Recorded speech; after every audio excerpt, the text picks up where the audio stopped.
Sahabat setia Gowor yang dikasihi Tuhan, Shalom. Hari ini adalah Rabu 15 Oktober 2025. Hari ini bersama dengan seluruh gereja, kita merayakan peringatan wajib Santa Teresia dari Avila, perawan dan pujangga gereja.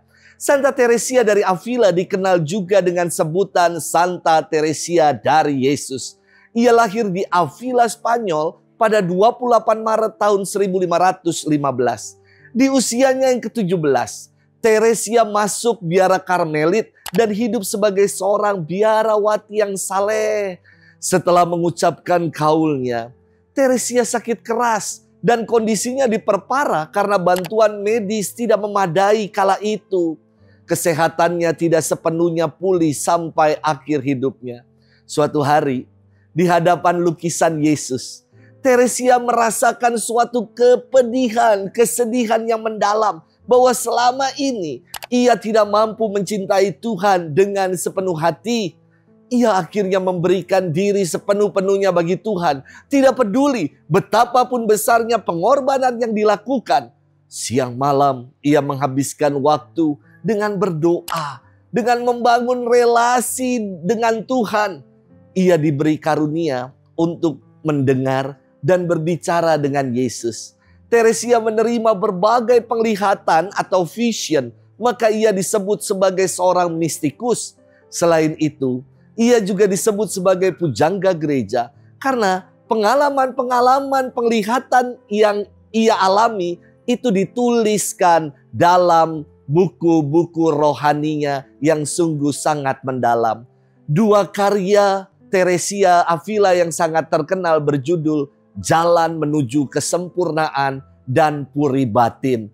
Santa Teresia meninggal di Salamanca, Spanyol pada 4 Oktober tahun 1582 pada usia 67 tahun. Hari ini kita akan bersama-sama merenungkan firman Tuhan yang diambil dari Injil Lukas 11 ayat 42 sampai dengan 46. Kita siapkan hati kita. Haleluya, haleluya, haleluya.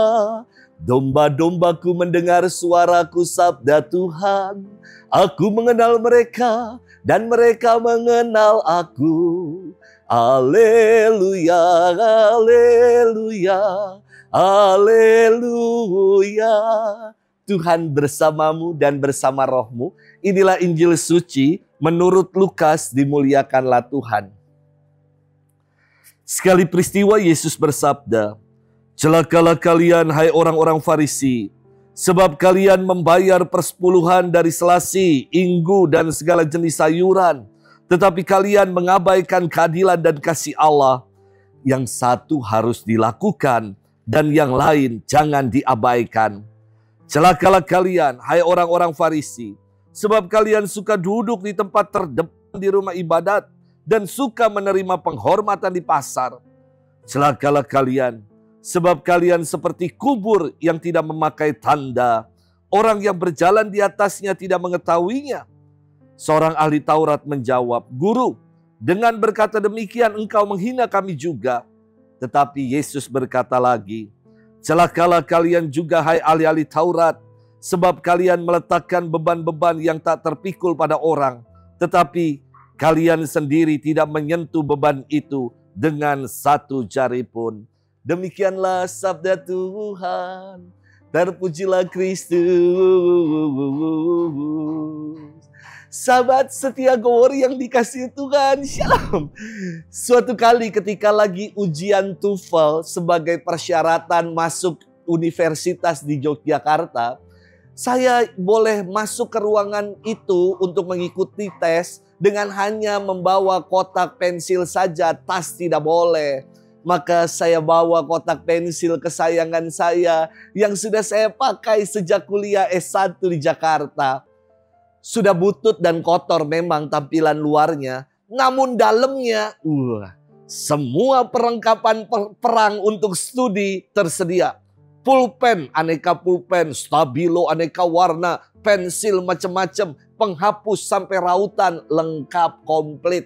Juga termasuk obat sakit perut andalan saya, Pocai Pills, juga tersedia di kotak pensil kesayangan itu.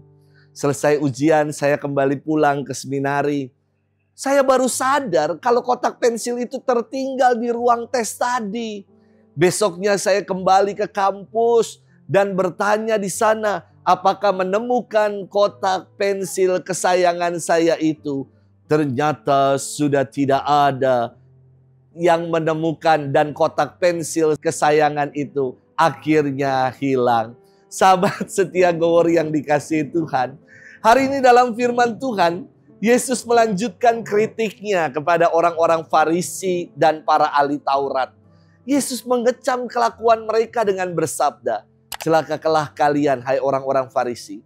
Kalian membayar persepuluhan dari selasih, inggu, dan segala jenis sayuran. Tetapi kalian mengabaikan keadilan dan kasih Allah. Selasih, inggu, ardas manis, dan jintan adalah rempah-rempah yang digunakan orang-orang Yahudi sebagai bumbu untuk memasak. Dalam hukum Taurat, ada kewajiban bagi orang Yahudi untuk menyerahkan persepuluhan dari hasil tanah bagi Yahweh. Praktik ini baik, namun yang keliru adalah persepuluhan ini dibuat namun melalaikan yang utama. Dengan jelas Yesus mengatakan bahwa yang utama adalah keadilan dan kasih Allah. Maka jangan sampai diabaikan. Sikap abai ini dianalogikan Yesus seperti kubur yang tidak memakai tanda. Kesannya seperti gundukan tanah, bagus, rapi, indah. Namun dalamnya dipenuhi dengan tulang belulang. Inilah kemunafikan yang dikritik oleh Yesus. Kelihatannya baik, namun dalamnya busuk. Sahabat setia Gowor yang dikasihi Tuhan, istilah kubur tanpa tanda sangat menarik untuk kita renungkan. Terkadang kita hanya berorientasi pada yang luaran-luaran saja, penampilan yang luaran saja. Firman Tuhan hari ini mengajak kita untuk jangan menjadi pribadi yang munafik. Jangan hanya sekedar berkata-kata baik, namun tidak melakukan kebaikan. Perbuatan baik itu bergema lebih besar ketimbang perkataan saja. Maka ada quotes yang mengatakan, action speak louder than words. Perbuatan itu lebih bergema dengan keras daripada kata-kata saja. Semoga kita menjadi pribadi yang mau mengaktualisasikan iman kita. Sebab iman tanpa perbuatan, kata Rasul Yakobus, adalah kosong dan mati. Selamat bermenung.